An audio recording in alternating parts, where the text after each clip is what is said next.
Welcome everyone to another League of Legends cast. My name is CaptainFlowers and I'll be your host one more time through this amazing world that we call North American ranked SoloQ here in the high ELO division.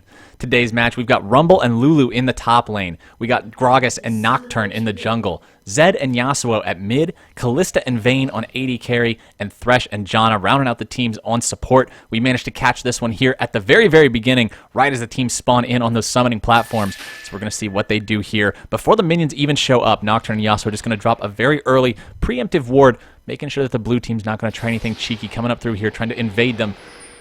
Rumble going to find Lulu here sitting in her own tri-brush. Not going to be able to do a whole lot. Both teams just playing very, very defensively early on. Rumble trying to flame spit her over the wall, but not exactly going to be able to find a whole lot. The fire will tick onto her a little bit, but she's going to suffer 30 or 40 damage from that and just be able to walk away. No worries in the world. On this team, we have a lot of scaling potential here on the red side. Yasuo and Vayne, both capable of doing immense amounts of hyper carry damage in the late game. Nocturne, if he decides to build Glass Cannon, can just be a ballistic missile that fires himself at the AD carry and deletes them from the equation. At the same time, Janna and Lulu, an amazing amount of peel and support and kiting to give over to all these carries that they've got on their team. Not a very powerful team in terms of AoE, however. They've got a lot of individual potential. They've got a lot of kiting and peeling back. But if they find themselves in a big full-on 5v5 where everyone just unloads on each other, they could be in a little bit of trouble. Over here on the blue side, we've got Rumble having that AoE potential. Gragas having the ability to single out these targets that he finds. He's going to be able to use that ultimate to separate these peelers from these carries and potentially set his team up for a kill with the power of the Kalista and the Zed.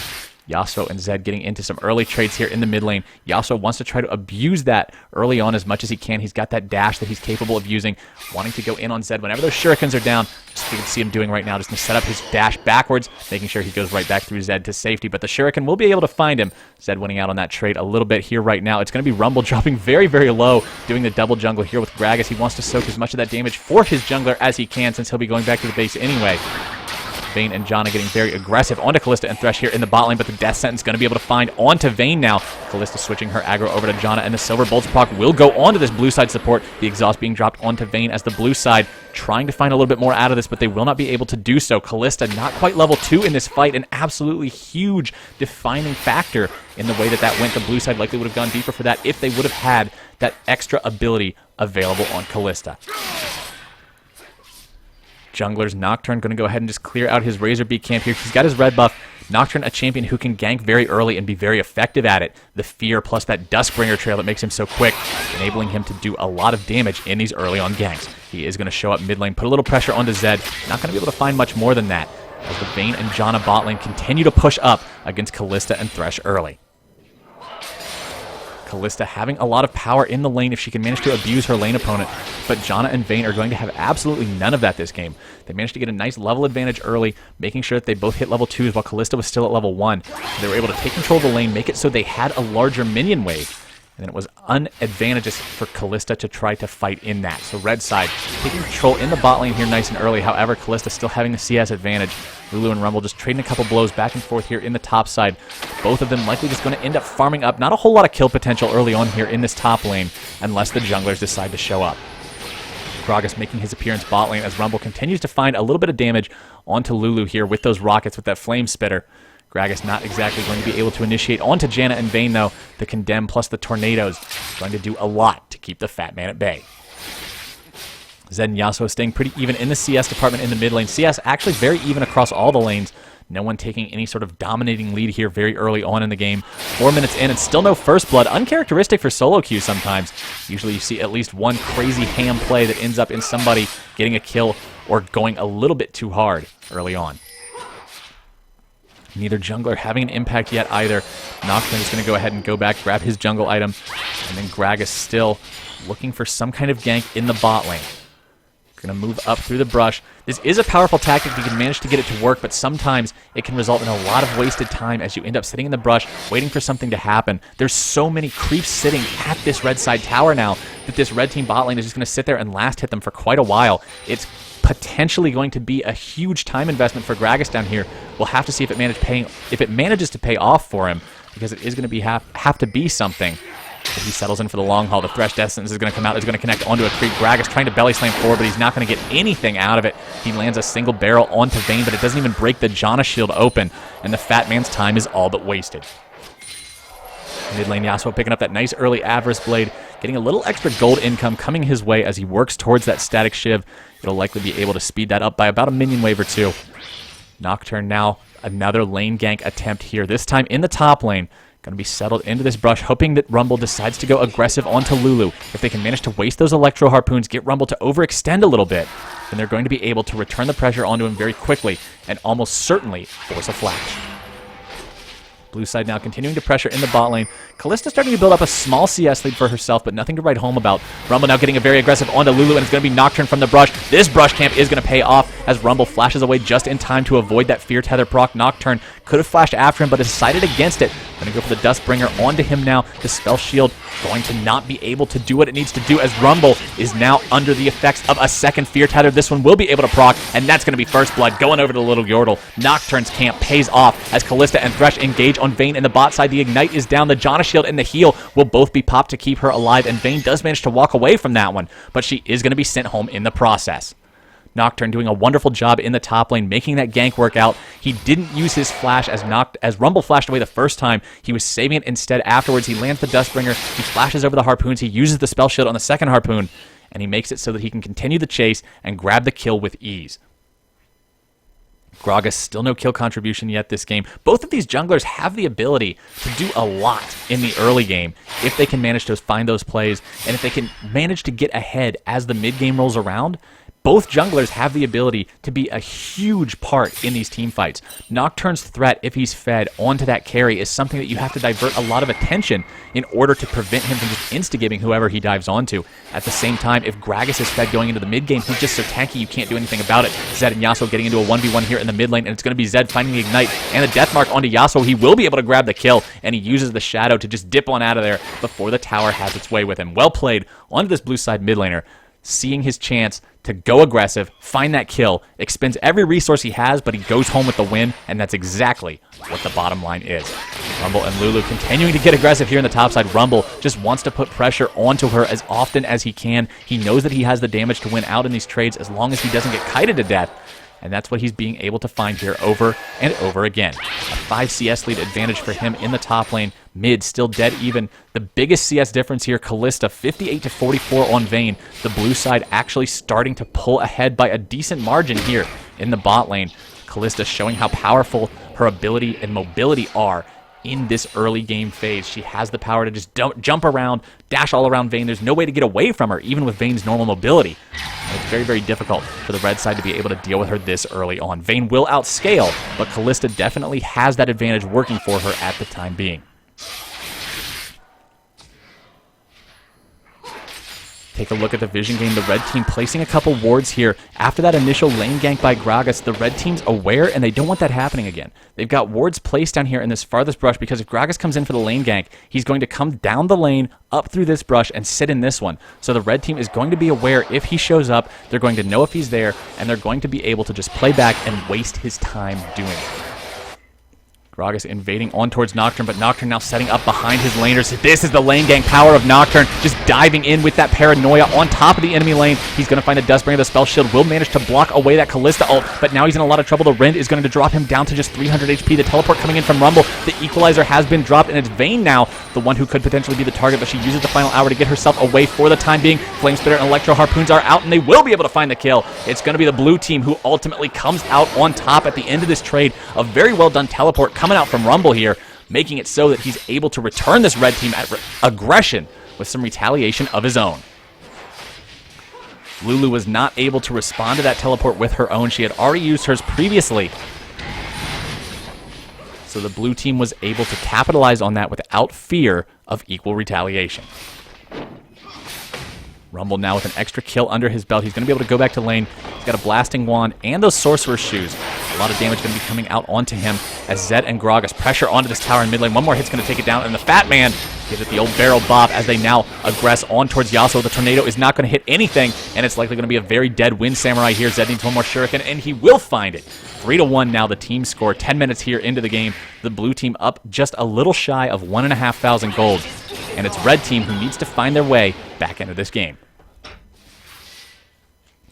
Zed working on that Blade of the Ruined King rush. A lot of times you're going to see Zed get a Brutalizer and that Bilgewater Cutlass, but this time around he just wants to make sure that he has that very strong active on the Blade of the Ruined King, giving him the ability to dive onto a target and just immediately remove them. He needs that power. He wants the extra on-hit damage, so he's going to go rushing that item.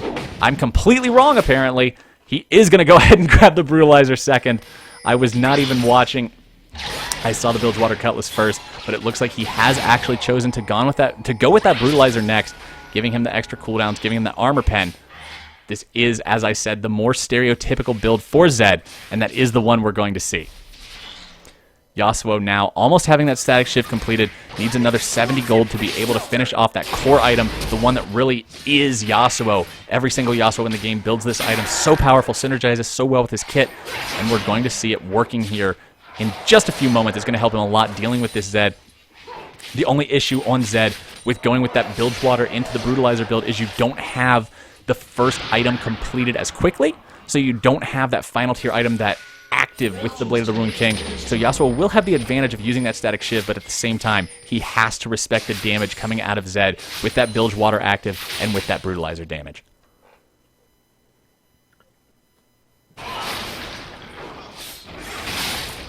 Blue team now going for the dragon. They've got the lead in every other department. They might as well try to cash in here as well. All those Rin Spears coming in from Callista. She's like an extra jungler as long as her team is starting the objective first, throwing all those spears in. The Rin going to be able to cash in for more than a smite is, as the blue team now looks to collapse on these red team members in the bot lane. It's going to be Gragas and Zed trying to find the damage onto Vayne. The chilling smite is down. Box being dropped as a zoning tool. Zed going very aggressive, but with the exhaust pop, the damage may not be there, but it is. Zed going to be able to bring Vayne down as the first victim in this fight. It's going to be Janna dropping immediately afterwards as the Fat Man flashes away from the ghost. The rest of the blue team trying to do their damnedest to save him, but they're not going to be able to do it. A 2-for-1 so far as the blue team pursues the rest of the red seed, but it's going to be a double kill for Nocturne as Zed chases a little bit too deep and finds Yasuo waiting in the wings. It's going to be a death sentence from Thresh coming out. They grab Yasuo. He manages to get the last breath off, but he's exhausted. Nocturne now the target of the blue side aggression, and he does get taken down. The ignite onto Thresh, though, and along with the creep damage, they will be able to bring him down as well. Ultimately coming out here, deaths all over the place. Going to be a 3-for-3.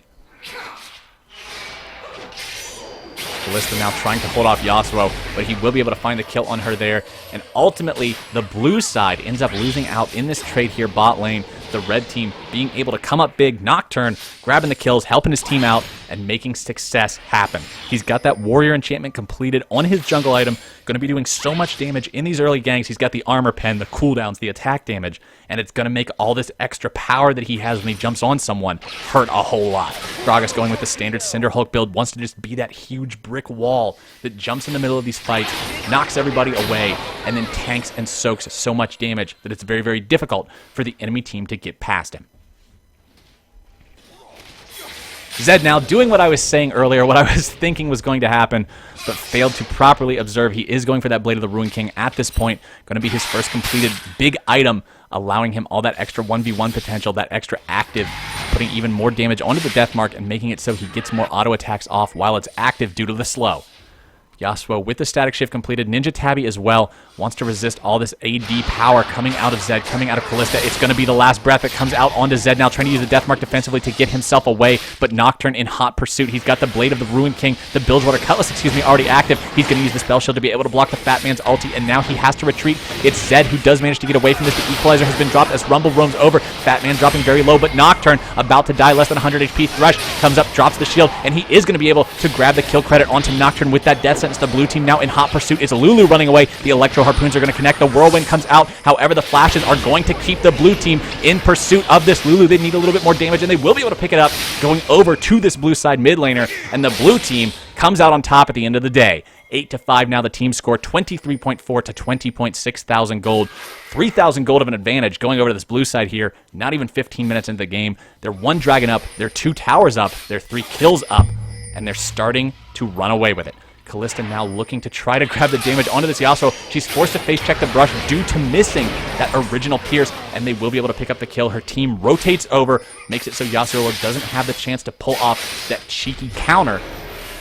Nocturne now popping the Paranoia, looking to go onto Zed. The pink ward is going to supply him the vision, and he just absolutely deletes him. This is the power of the glass cannon Nocturne. If you find that isolated target, you get onto them. There's nothing they can do about it. The spell shield is going to block the retaliation. The damage from the Dustbringer and the Paranoia is going to be there, and he just completely destroys Zed before he has a chance to return any sort of fire. Well played by Nocturne, finding the opportunity to go for that. The recent Nocturne buffs giving him extra range on that Paranoia as Gragas and Rumble find Vayne in the bot side. Nothing she's going to be able to do about this. She tries to pop Final Hour to keep herself alive, but the kill credit going to go over to Rumble as the blue team trying to push up topside is going to be met with resistance from these two supports on this red team. Lulu and Janna, very, very difficult to push against. Janna's going to shield the turret. Lulu's going to clear the waves, and the blue side is going to be very sad as they try to pressure this lane.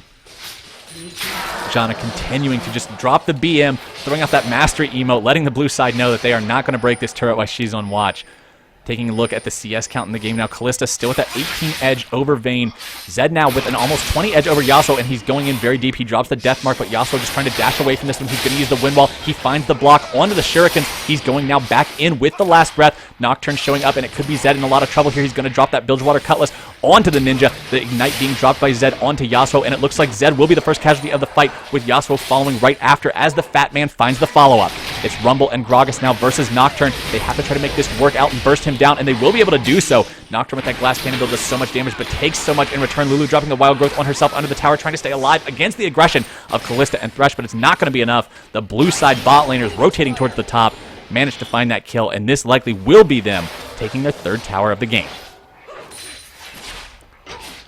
CS leads coming out across the board for the blue side. Rumble up 20 on Lulu, Zed up 20 on Yasuo, Callista up 20 on Vayne. The only difference being that Nocturne does have the CS advantage over Gragas. However, with him going for that more carry-oriented glass cannon type of build, you do expect him to do more farming than his counterpart as Vayne goes very aggressive onto Rumble. She's going to drop that Blade of the Ruin King active, but now Rumble returning a lot of fire, pun intended, going after her. He ducks into the brush, and Vayne has to be very careful about face-checking a Flame Spitter. Rumble shield is still available. He's going to go ahead and drop that. Vayne using the Condemn, and she will be able to find that third hit using those silver bolts, grabbing the kill. Janna showing up just in time to shield Vayne. She didn't really need it, but it's the thought that counts, that extra morale, knowing your support's got your back, as the red team finds their 8th kill of the game, 30.5 to 26.4 thousand gold now. They've got a turret under their belts. They're still staying in range of the kills, but the blue team advantage continues to grow.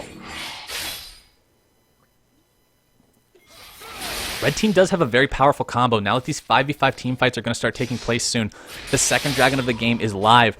The red team has the ability to have Nocturne just dash into the middle of everyone on this blue side, and then have Lulu drop that wild growth on top of him, create that slow field, create that knock-up. And if they can manage to get that combination off, it's incredibly powerful and incredibly disruptive, and something that the blue team is going to have to try to deal with. Lulu continuing to push up topside. She does have her teleport available for this fight. Rumble TP is not available, but it looks like the blue team is going to pick up their second dragon of the game uncontested. Red side with 3 members topside. They look to just want to be going for this tower as Callista and Thresh and Gragas all collapse onto Vayne. There's no way she can possibly outplay this, and she is going to go down. Yasuo finding that knock-up onto Rumble. The last breath is out. Paranoia comes in. It's going to be Nocturne following up, and they secure Rumble as the return kill. Revenge for their fallen ally in the bot side, as red team now with 4 members top is likely going to be able to push onto this tier 2 turret.